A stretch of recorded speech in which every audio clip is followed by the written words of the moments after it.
like to call to order this Board of Education regular meeting Tuesday, April 15th, 2025 at 7:02. Can I have a roll call? Mrs. Theodore? Here. Mrs. McDowell? Here. Mrs. Irma Barfield? Here. Mrs. Deck? Here. Mrs. Lala? Mr. Berardi? Here. Mr. Trabuzio? Here. We have a quorum. Please stand for the pledge of allegiance. Pledge allegiance. I pledge allegiance to the flag of the United States of America and to the republic for which it stands, one nation, under God, indivisible, with liberty and justice for all.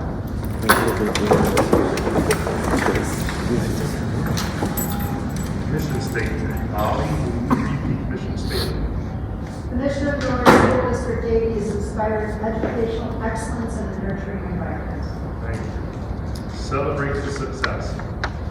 Great, thank you very much. So today, we have a couple of things that we're celebrating. First, we want to welcome back Mrs. Theodore for her election onto the Board of Education for another 4 years. And Mr. James Poljak, who also was elected to the Board of Education. So we want to welcome him as well. He'll be joining us. Informed you of the May 1st meeting, and then I've scheduled time for a board member training with him in May as well. So congratulations to both of you. And with that, we want to say thank you and goodbye. This is Mrs. Deck's last meeting. Mrs. Lala is not here this evening, but Mrs. Deck? Sorry? I thought Maria was coming back, that was the last she told me. Well, she was. I think something just came. Oh, no, tonight, it's her daughters in the Italian Honor Society. Oh, great. So we want to thank you for your 4 years of service and for the time that you've taken out of your family life and your life to be here with us, and for the decisions that you've made for the students in Orange School District 80. We're a better place because you were here with us. Thank you. So thank you for joining us. Thank you.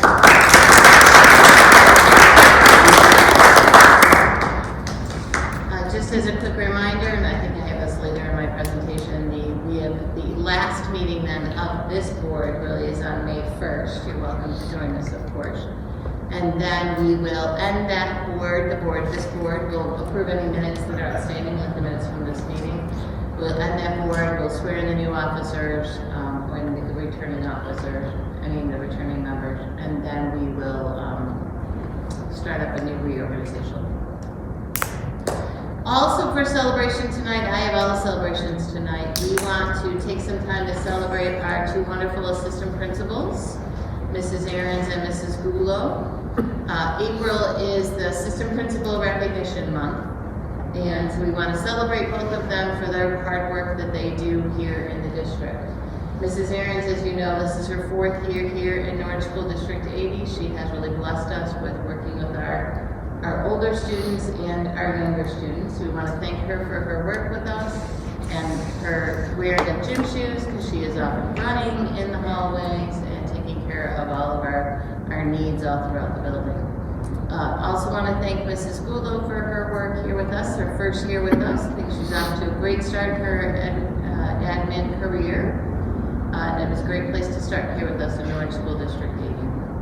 So we want to thank both of them for all of their work, all of their hard conversations that they've had with students, with parents, with other administrators as well. And thank them both for their service. So thank you both.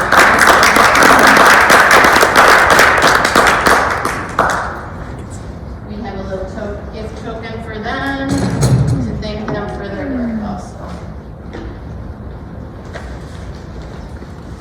Sure, get them up correctly. Yeah. Thank you. Thank you. It matches your outfit today. And it's dress purple. Thank you.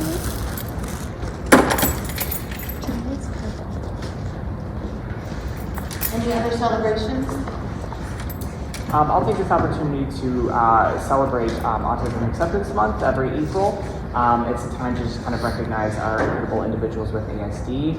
Right now, the current statistics is sitting about 1 in 36 students are diagnosed with autism, so it is a disorder that impacts the way that they communicate, interact with others, perceive sensory information, so it's just a nice opportunity for us to really recognize and celebrate just the unique people that they are.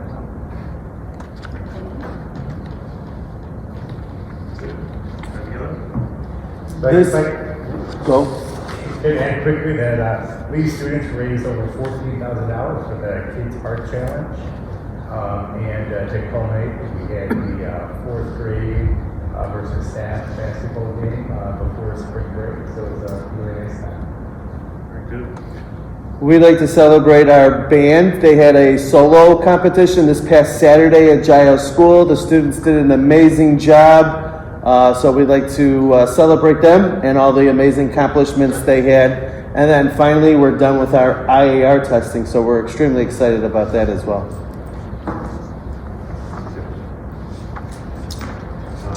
Action item, consider motion to approve the agenda as modified. Modification being the removal of action item 18C. Can I have a motion? Motion.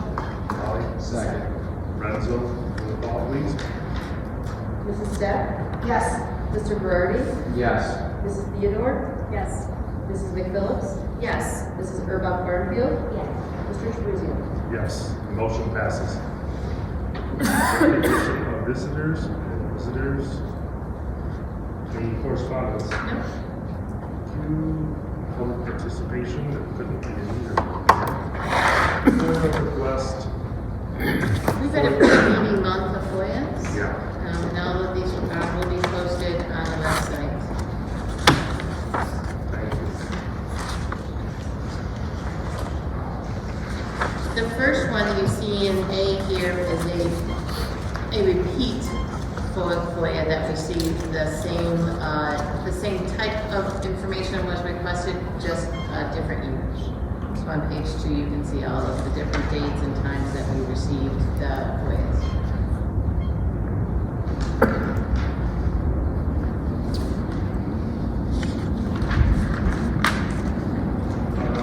To presentation, student services, 26 school year. So I've asked Mr. Masters. Yep, you can find out. I didn't know if Joe was coming.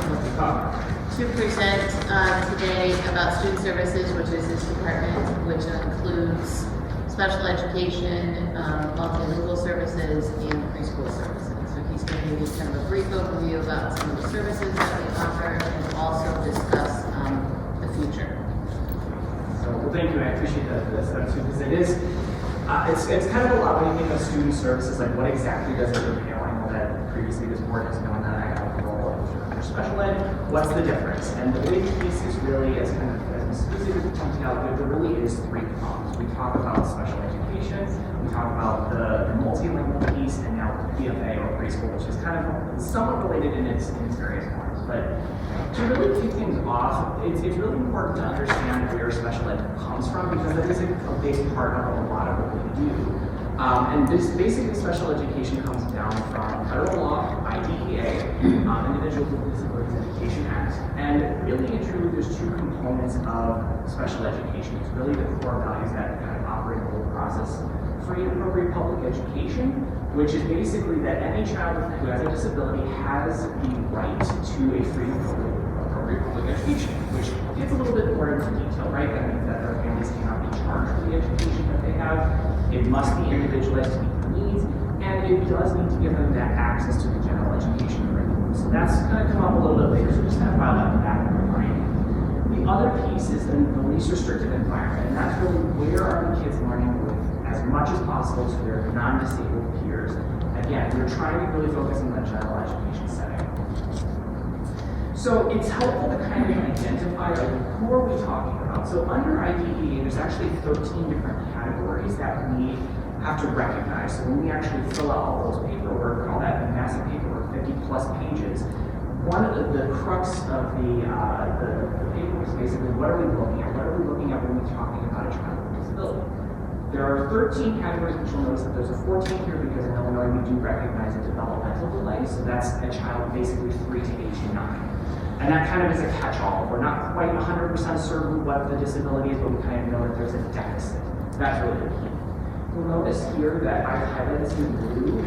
These are the top disabilities in terms of percentages that we see within our building. So a lot of times people think, oh, a disability, oh, it's probably vision or it's hearing.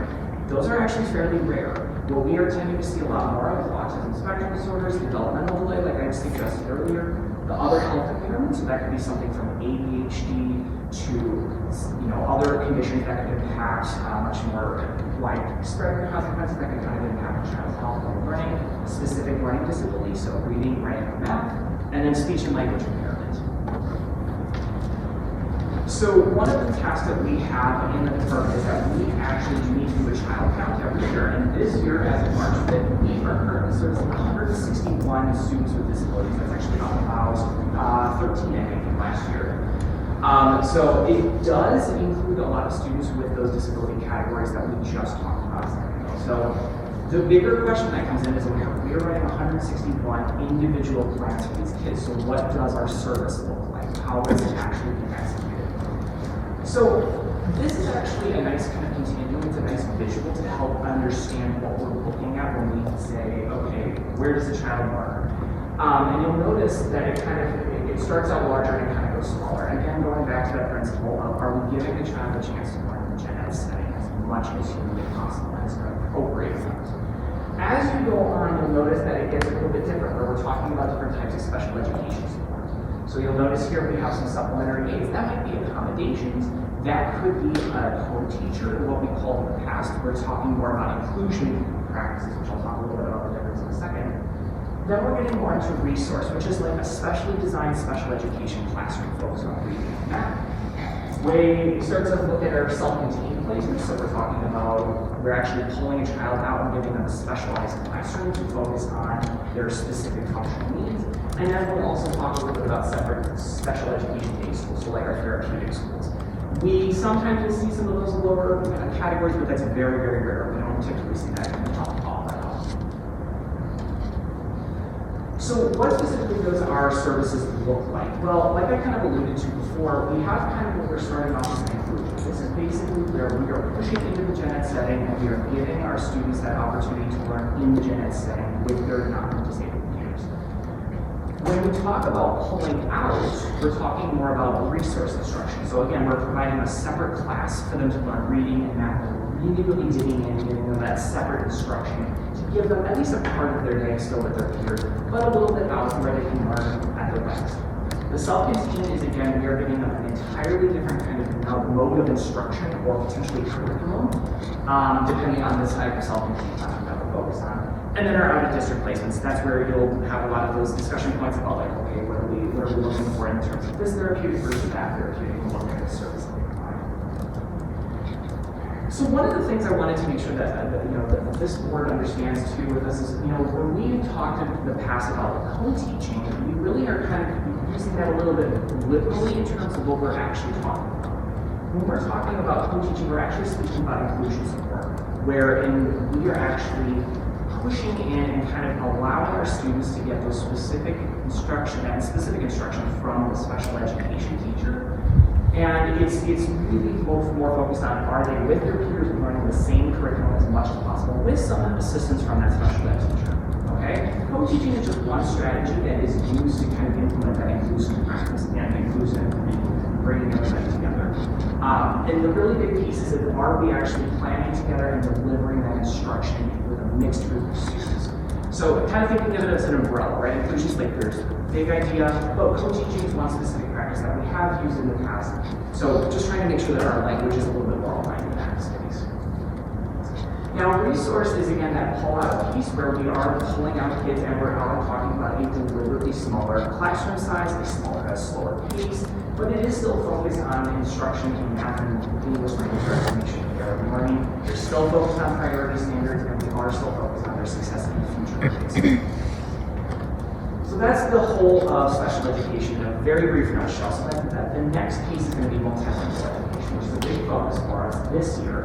And it's one of those that it really is kind of summarized best by equity and not deficit. So ML, multilingual learners are basically learning a second language. That's all there is to it. But it's very, very easy to fall into a trap thinking that that's kind of a deficit. And the best way to kind of think of it is that this is actually an asset. It's not a barrier to learning. Second language, it does take time to develop that language skill. The research is kind of indicating between 5 to 7 years, so we really have to figure out how is it that we can best help our students who are still learning how to get this English proficiency as they go through. And the other piece is that this is a civil rights piece. This has come through with Title VI of the Civil Rights Act of 1964, so we are really focused on making sure that they get meaningful services and supports.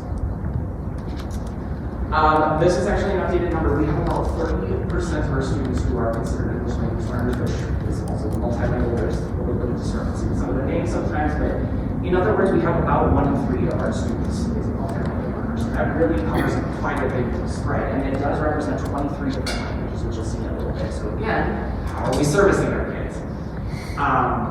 As you'll see here, there's a limit. This is impossible if we were to really truly try to get a bilingual educator for every single language. So we really need to think about what is it that we can do to maximize the opportunities for students and still make sure that we're making some educationally sound decisions. So one of the things that we look at are there's actually 2 basic models that we're looking at. TEE, which is Transitional Bilingual Education, and TPI, which is Transitional Program of Instruction. And basically it comes down to numbers. If we're looking at a TEE, if there are 20 or more students with ML from the same language background, now we have to start looking at that TEE program, which we'll get into a little bit later. If you have 19 or fewer, TPI. And that can be actually the big difference is, are you getting a bilingual educator, or are you having an educator who is certified as an ESL, so English or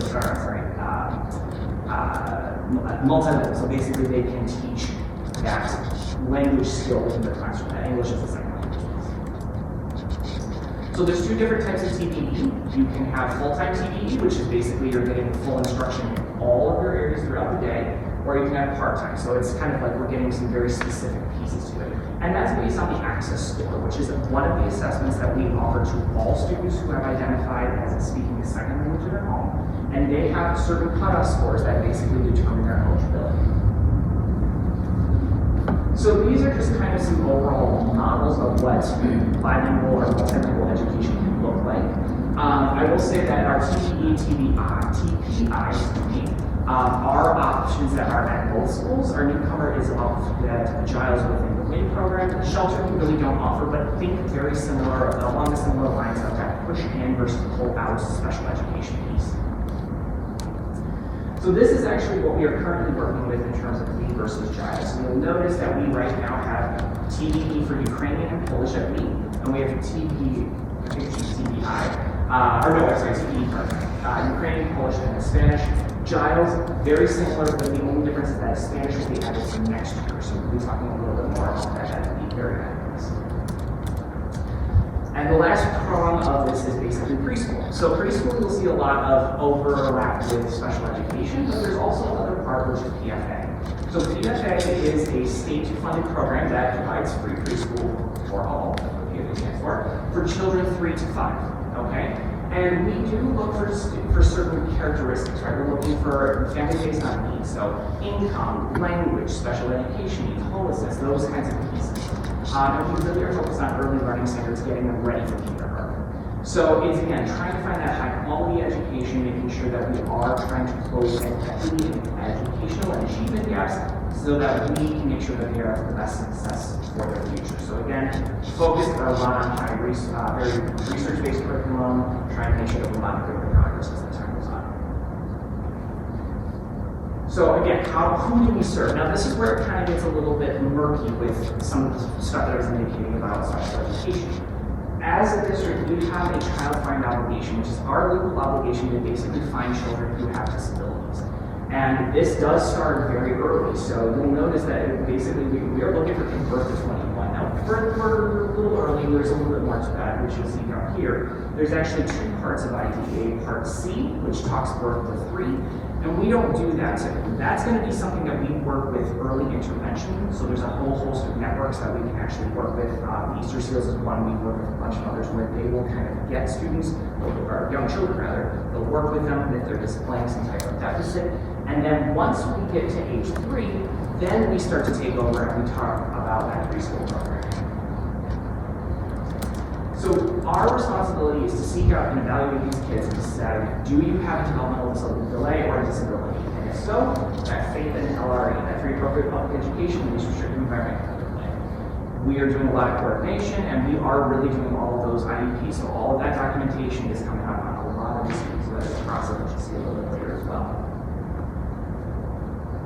One of the things that we do in our department is when we have basically what's called a 27-month list that's put out by the state that kind of says, hey, we have these children out on these early intervention programs. We are recognizing that these children need support through early intervention. Now, you guys need to start taking them up when they hit 3. So we start coordinating that with all these different agencies. And we are looking and evaluating to see, do you need an IEP the second you walk in the door? As of right now, we have 93 students who are attending our overall preschool. That's not 93 students with IEPs, but we have bookmarked up to 103 students, I believe is our final number for this year, and that's accounting for the children who are still remaining at our 27 IEPs. So next year, we're looking up to 120 students because it does continue to grow each year.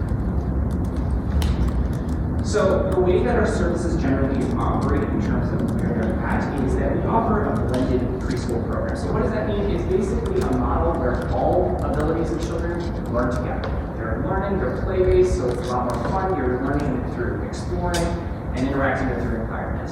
It does include our children with childhood through that we've identified through the child mind process and also our PFA for risk factors. So we really kind of hit everybody within that model.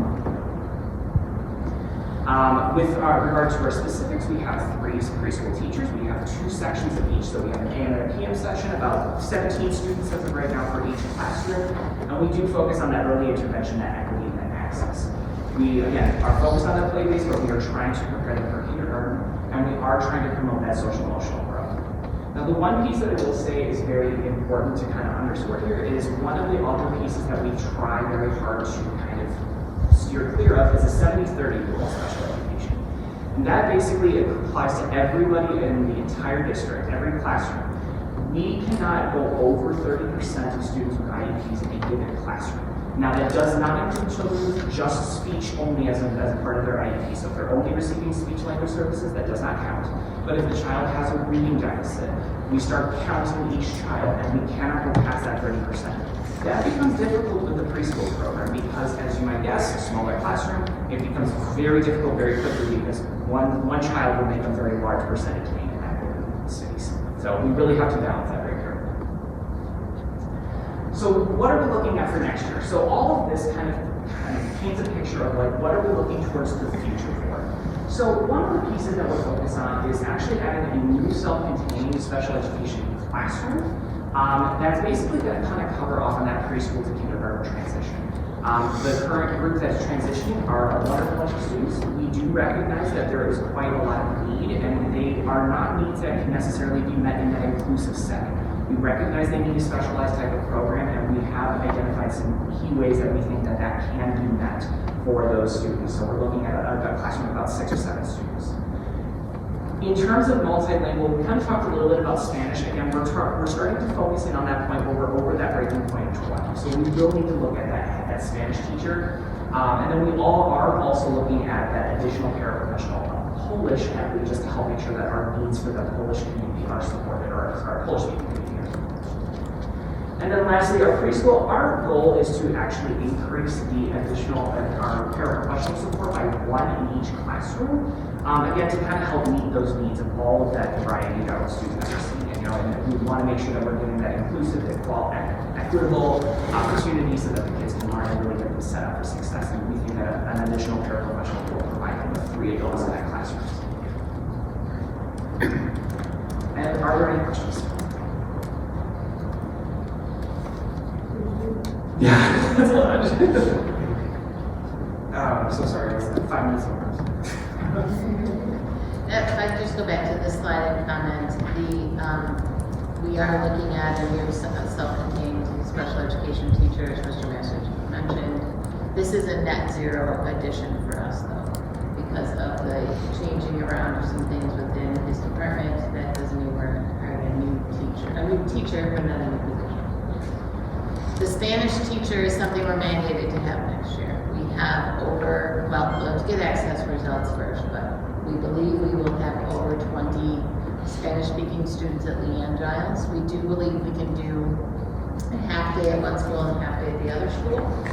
So that person would travel in the day. Now this is not teaching Spanish language. This is providing support for students who are multilingual Spanish speakers.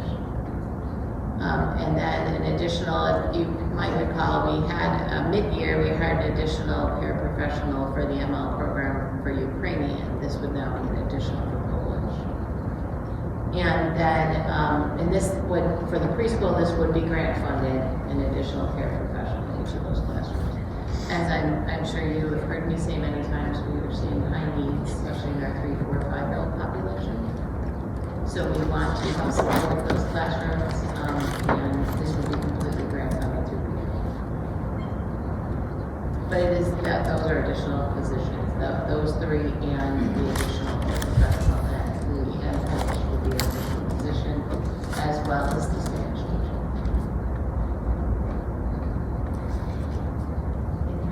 Do you have any questions for Mr. Master? Thank you.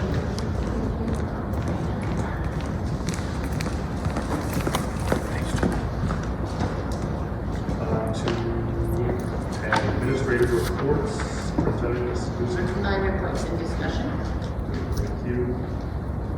Special education, Mr. Masters. Yeah, so 2 quick notes is one of the first pieces is we are actually in the final steps of preparing for our extended school year program. We just actually closed the sign-up sheets for parents.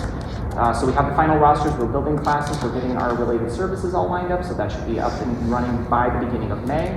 And then in our multilingual world, we actually just had our most recent multilingual event on the 10th.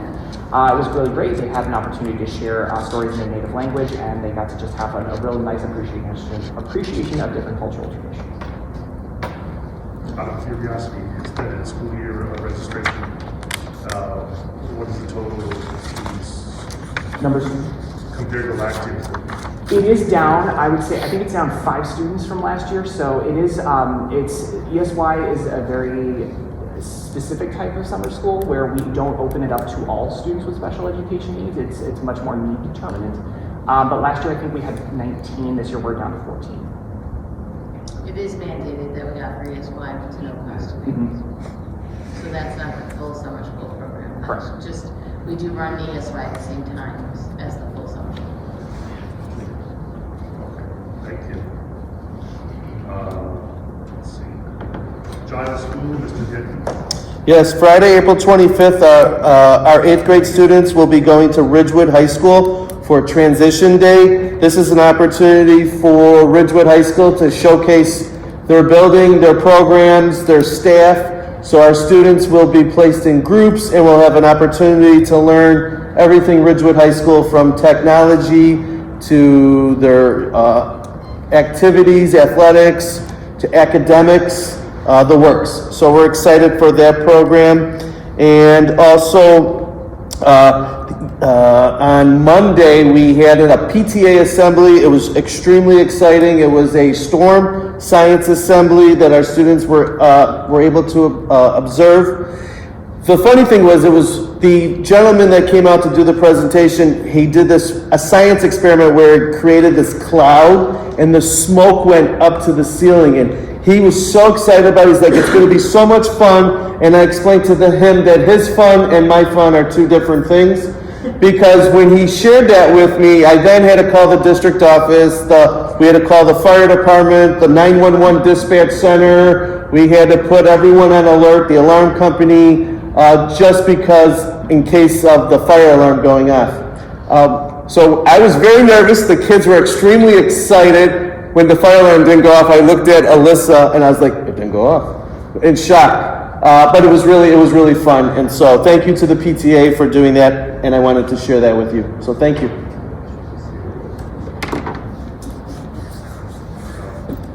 NSD School, Dr. Rabiola. I just want to share a couple upcoming events. Tomorrow night we have our first grade reading night, which we're really excited about. And next week, April 24th, is our art night, which Ms. Muscarella has lots of fun things in store, including a little room, which I'm really excited to see everyone. And then also just wanted to share out that our building leadership team has started working on our school improvement plan. In early May, we'll get all of those end of the year assessment results and then really finalize some of the goals and look at that a little bit closer. But that process is gearing up right now. Thank you. Thank you.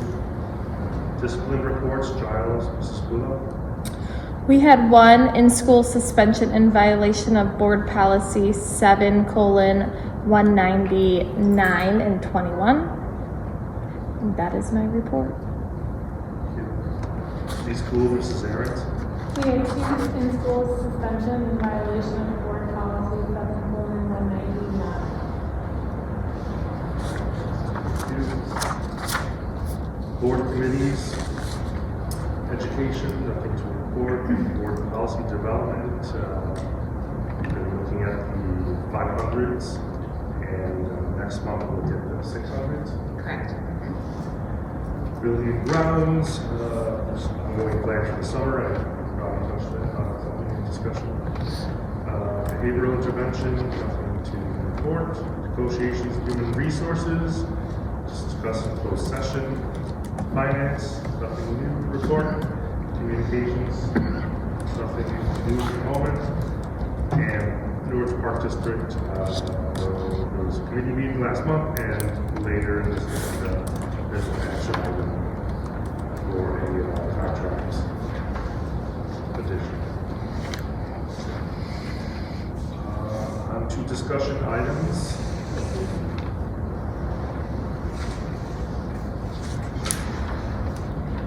Okay, so I'm really excited to announce that, in fact, it happened today, that we have final approval to continue organic life for 25-26. So I want to thank Moyer School, Rich School, and Rosemont for allowing us to remain on their contract for another year and not renew it. So really excited for that, and we're not looking at this moment, an increase in the cost, which is wonderful. It should be finalized soon, and then the kids will be able to continue to enjoy organic life, which has been very popular. Just again, a reminder, I'm always going to say this, that you can pick up lunch anytime you'd like, but make sure you pay for it in Push Point. You pick it up. The parents do receive a little email, hey, your kid picked up lunch, go pay for it. Every day. Yeah, or whenever they pick up lunch. Memorial Day event, I have the information here. The board may recall that every year the Village of Norwich runs a Memorial Day Remembrance event. This year is Sunday, May 25th, and we have been invited to participate. This is something that we've always done in the past. It is at the Village Hall Memorial. We need to know probably tonight if you're going to participate, because we need to order the wreath. Because you laid a wreath at the memorial. You want me there as well?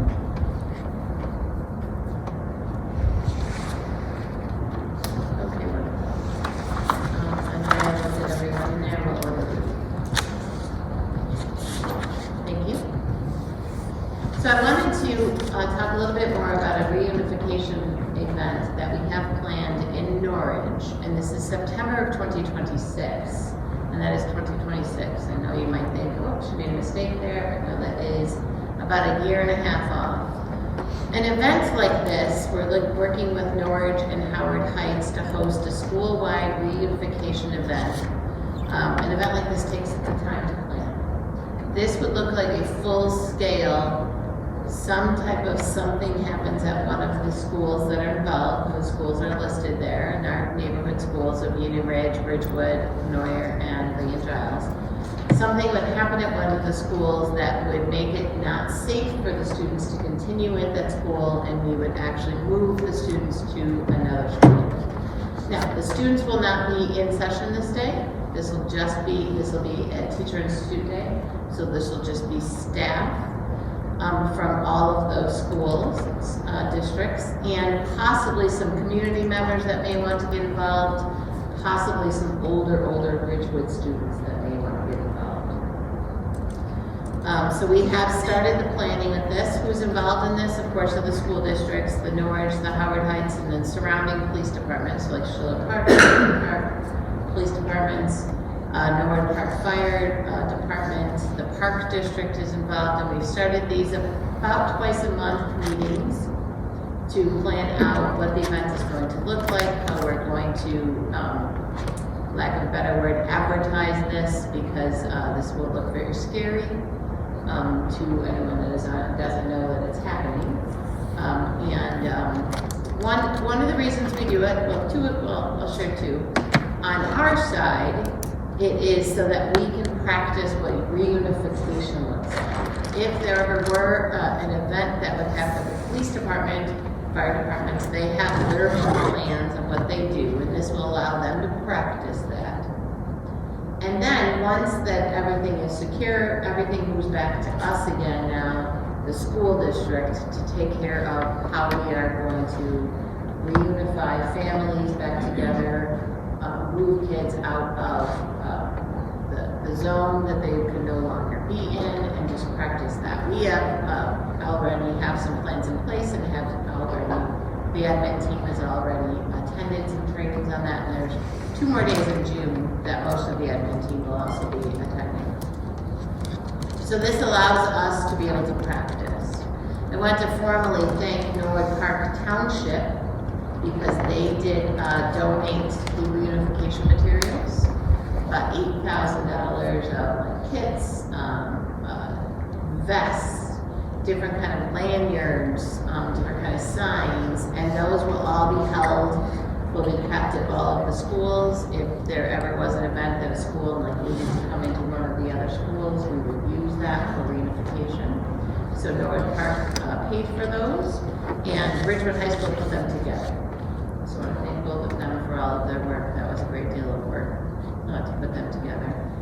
And then in 25-26, we'll be practicing within our own school district on all the different roles and what that will look like. If there was an event in one of our schools, we would then go to another place, and that is not something that I share on what that place is, because that's not shared out to the public.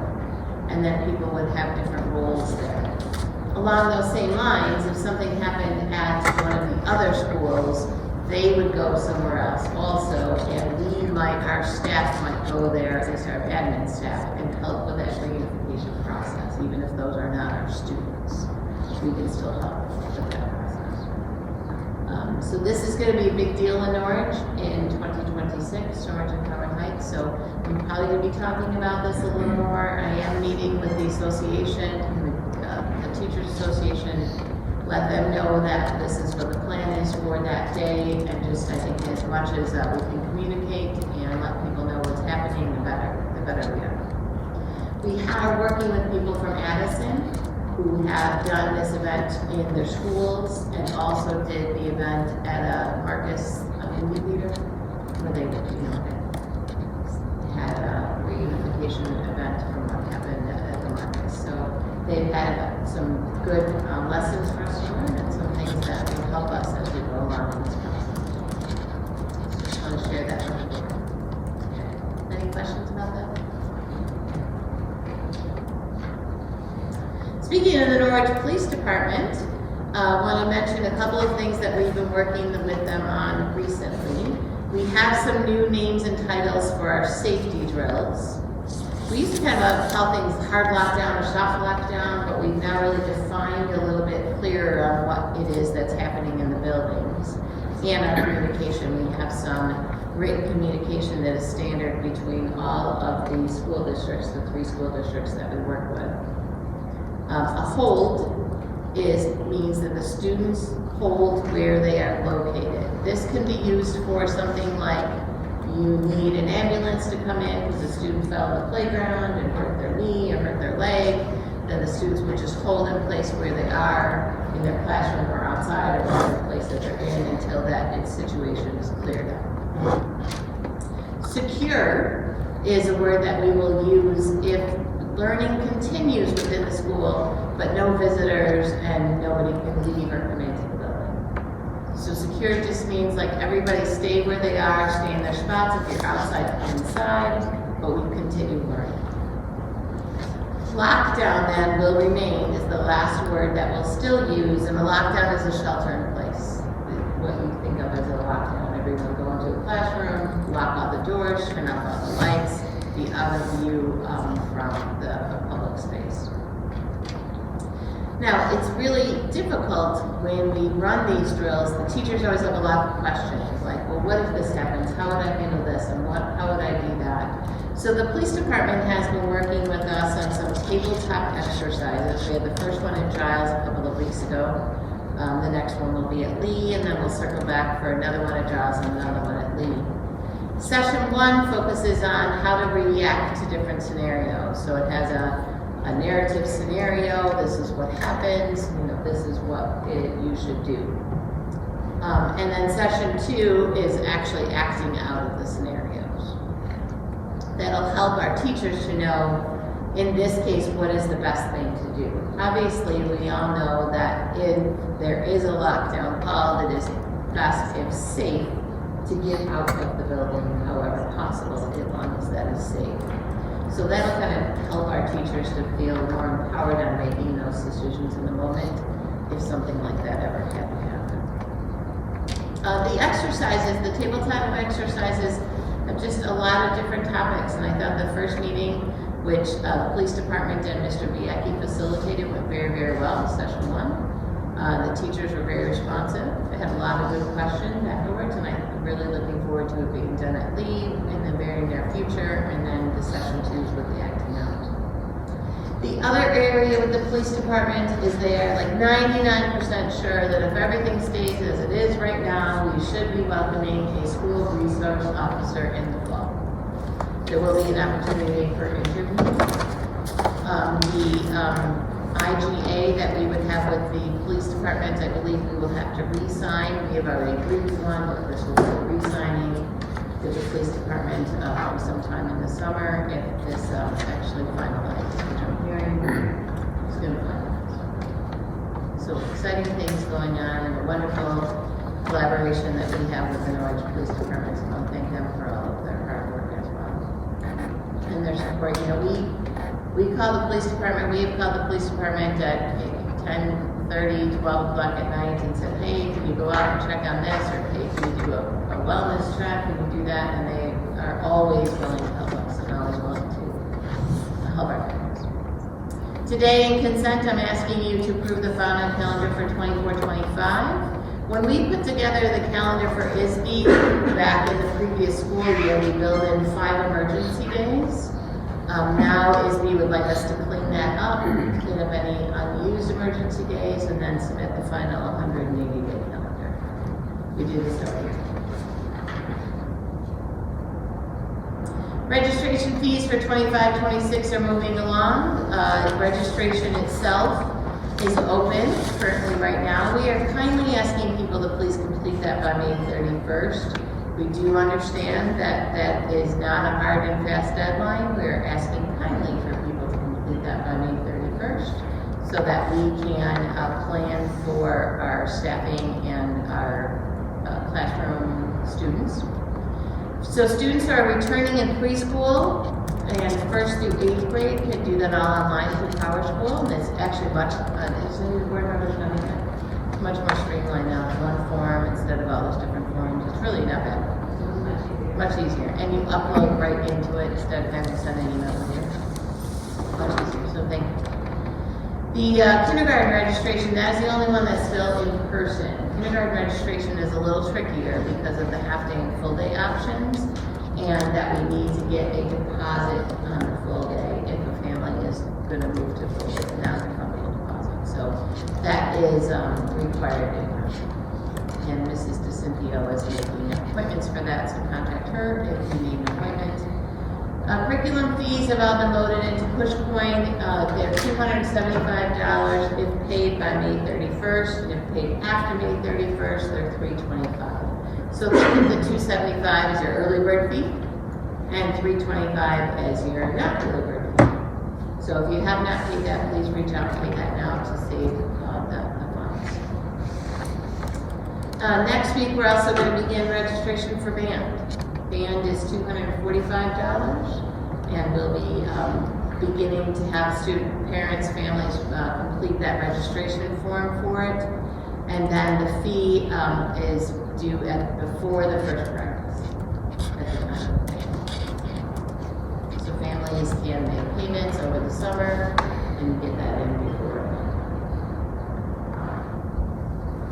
Today you also have an MOU in the board packet with Easter seals. So the Preschool for All grant requires a memorandum of understanding with Head Start organization. Mr. Kletzis has secured an MOU for FTA. That is something I was unable to do in the last year. So he's worked very hard on that, and we are asking you to keep this. Speaking of the Preschool for All grant, we are in our 3-week window right now where we're waiting for the state to come in and monitor our program. They give us a 3-week window, any day they're going to come in. So it's up until May 2nd? May 2nd. So we welcome them whenever they show up on our doorstep. We're ready. And that is really due to Mr. Kletzos' hard work with our preschool team. They're a great team. Today in policy, you have, in fact, the 3 policies we're going to talk about in front of you. If you look through them, you should see a line, I think it's blue actually, that shows where we're adding language or removing language. So in 5:20 in the exhibit that exists, we are looking at updating the date and then the signatures of the board president and the board secretary, at least the names of them. I won't actually do the signatures because that's not something we can upload into press, but we can upload the names there. And then upload the date of which the approval was. On 5:30, we're simply adding the word designee after board president, and then in the situation, so this one talks about investigations and assures that that there have been criminal fingerprint-based criminal history records, which we do. The only time that the board president is really involved in that is when it's on the superintendent. So we're just clearing up that language and adding board designee, and then the superintendent candidate would be who the board president would have the conversation with if there was something that needed to be had because the superintendent candidate had something in their fingerprint-based criminal record, which I hope never happens. It won't with me, but I mean just with you. So you'll see that a couple of times on page 1 and then one more time on page 3.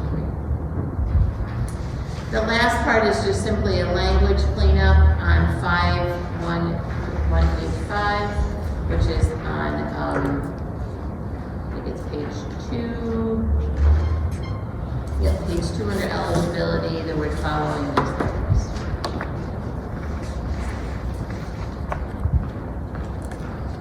And as Mr. Trevizio mentioned, we'll move forward with the 5s next month as far as action items, and then we'll also be looking at the 6s.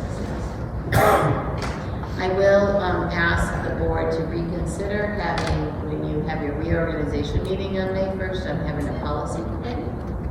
I truly feel that if we had a policy of smaller, couple board members that were really looking through the policy each month, that might be more productive. But that's something for you to discuss at the first reorganization. We're going to get into a lot meatier policies. The 6 and 700s are really, especially when you get to student instruction. Buildings and grounds. Today I have an action item for the summer workers' hourly compensation. We are proposing a first-year compensation of $15.50 an hour, and then if someone has continued with us for a second year and third year, that would increase by 50 cents each year. We are very fortunate this year to have 2 individuals coming back to us for the second year and 2 individuals for the third year. This makes a big difference because these now are people who have been with us 2 summers or 3 summers that we can say, okay, go and do this, and they know how to go and do this. Because not only are they, helping us, which is great, but they're also building skills. We're teaching them how to do many things as well. So I'm asking the board tonight to approve that hourly compensation for our summer. And then just an update on our architect search. We have interviews planned for April 23rd with 5 different firms. These interviews are during the day, 45 minutes in length. Everyone is scheduled. Mrs. Garcia scheduled everyone. Gave follow-up emails. Everything is all set. And the final firm hopefully will come to the board on, I think it's May 22nd. And then we'll hit the ground running. Mr. Sellers is very excited and wants to get going. Today also you will see the approval or the acceptance, for the single audit. We just received this. So we are required to have a single audit performed when the district has over $750,000 in grant revenue for the 23-24 school year. That amount actually is going to stay for the 24-25 school year. However, after that, it'll move up to $1 million in grant revenue. I don't expect that we'll hit that threshold, but if we do, then we also will have to continue a single audit in that year. Our ESSER grant revenue area was the one that was audited. We had no findings. Next month also I am going to bring you the engagement letter with Whitley, which is our audit company.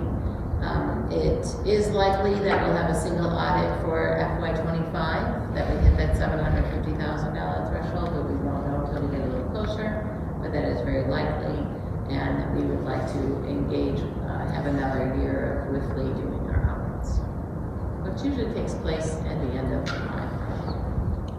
Mrs. DeVore sits with the auditors for days, prepares all the information, and then sits with them. Everything that they need, plus donuts, because they love donuts. You do. And lastly, on the community side, I'm really excited about this, and I don't know actually if Mr. Biecki or Dr. Graviola have anything to add on this, but Norwich is celebrating Kindness Day on April 26th. So we are actually merging, District 80, our Parent and Teachers Association is merging with Gratitude Generation. If you're not familiar with Gratitude Generation, it's definitely something that's worth looking up. This is an organization that has a Norwich chapter and also a Naperville chapter. And they really are founded on the belief that we need to teach kids how to have gratitude, things that they have in their life. So it's not just being thankful, but it's about gratitude. And they really try to teach kids to think outside of themselves, think of others. It's a wonderful organization. So they will be joining us here at the school, and the Gratitude Generation activity will be making bags for local first responders. And then our PTA district activity will be to make family gratitude journals. So these really go hand in hand, work really well. We decided to put them both together here so that we can make sure they're both promoting both of the programs here in Norwich School District. Was anything discussed at the PTA meeting today about yeah, so we're really excited. This is I don't know, maybe year 3 or 4 of Norwich Kindness Day.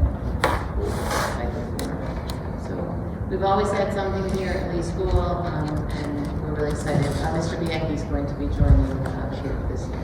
So we're excited to have him. Follow up in future, as I mentioned, May 1st, we're going to have that Board of Education reorganizational meeting. We'll welcome our new member. We'll end the current board, we'll approve the minutes, we'll have the oath of office for new members, and then we'll do what's called adjourn, sign, and die, which sounds funny, so I like to include that. So that'll end that 2-year board. We'll start a new board, we'll elect officers, we'll approve the calendar, and then we'll set committees and membership. You may notice, if you're counting on your fingers, that the Board of Education has 7 members, and currently, right now, we only have 6. So the board will need to open up, following board policy, we'll need to open up a search for another board member, which we'll probably discuss also at the May 1st reorganizational meeting of how the board would like to do that. Our policy really dictates that we need to open that up to the public. We need to have a process for interviewing, and then the board gets to appoint that next board member. So that will be something on May 1st that we'll go into a little deeper on how the board would like to follow that policy.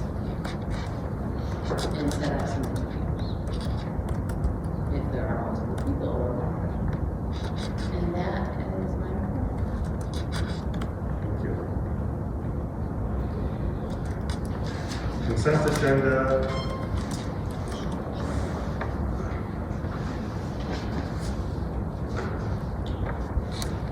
I need a motion to approve 15A through 15F. Lauren? Okay, any discussion? Okay, roll call please. Mrs. Irma Garfield? Yes. Mrs. Theodore? Yes. Mrs. McPhillips? Yes. Mrs. Depp? Yes. Mr. Gordon? Yes. Mr. Trujillo? Yes. Motion passes. Any board comments? I have one question. So in the power school grant breach, Correct. what has transpired with that? Sure, good question. What ended up happening is Power School reached out to all the people that had the data breach and offered services for data monitoring. I believe it was a couple of years for that. As far as anything coming down from the federal government, nothing has been finalized on that yet. But they did offer the data monitoring program, which we sent out to all of our families, but they also sent out individually to everyone as well. And it is important to note, our social security numbers are not kept on Power School. We don't have social security numbers for anybody. We do for our staff, not kept on Power School. So that we're not social security. Some people do, we do not. But I mean, it is still very serious. They did pay the ransom, so they do believe the information was not actually shared, but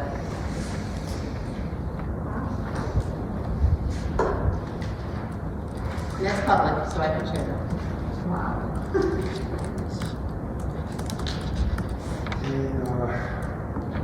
Need a motion to adjourn to closed session to discuss the appointment, employment, compensation, discipline, performance, or dismissal of specific employees, collective negotiating matters between the public body and its employees or their representatives, or deliberations concerning salary schedules for one or more classes of employees, the purchase or lease of real property for the use of the public body, including meetings held for the purpose of discussing whether a particular parcel should be acquired, and review of closed session minutes. Can I have a motion? Annie? Lauren? Roll call, please. Mrs. Theodore? Yes. Mrs. Irma Garfield? Yes. Mrs. McPhillips? Yes. Mrs. Depp? Yes. Mr. Berardi? Yes. Mr. Trujillo? Yes, the motion passes. Let's meet in the conference room at 10 after 8. Good. Okay. We are now back in open session at 10:16. We're going to move on to action items 18A, 18B. Can I have a motion? Motion. Second. Amanda and Lauren, roll call, please. Mrs. McPhillips? Yes. Mrs. Irma Garfield? Yes. Mrs. Theodore? Yes. Mrs. Deck? Yes. Mr. Berardi? Yes. Mr. Trujillo? Yes, motion passes. Personnel action items 19A, resignations. Consider motion to accept the resignation letter. Mackenzie Melelli, science teacher, at the conclusion of 2024-25 school year. Can I have a motion? Motion. Renzo, Second. Bannon. Roll call, please. Mr. Berardi? Yes. Mrs. Theodore? Yes. Mrs. McPhillips? Yes. Mrs. Erbach Barnfield? Yes. Mrs. Deck? Yes. Mr. Trabuzio? Yes, motion passes. 19B, 1, consider motion to approve FMLA leave for Antonietta Longi for 12 weeks. Can I have a motion? Motion. Second. Renzo, Amanda, roll call, please. Mr. Berardi? Yes. Mrs. McPhillips? Yes. Mrs. Theodore? Yes. Mrs. Erbach Barnfield? Yes. Mrs. Deck? Yes. Mr. Trabuzio? Yes, motion passes. 19B2, consider summer workers' compensation plan. Can I have a motion? Motion. Second. Amanda, Lauren, roll call, please. Mrs. McPhillips? Yes. Mrs. Erbach Barnfield? Yes. Mrs. Theodore? Yes. Mrs. Deck? Yes. Mr. Berardi? Yes. Mr. Trabuzio? Yes, the motion passes. 19B3, consider motion to approve FMLA leave for Alyssa Bulow for 12 weeks. Motion? Motion. Amanda, Lauren, roll call, please. Mrs. McPhillips? Yes. Mrs. Erbach Barnfield? Yes. Mrs. Theodore? Yes. Mrs. Deck? Yes. Mr. Berardi? Yes. Mr. Trabuzio? Yes, the motion passes. Board meeting reflection.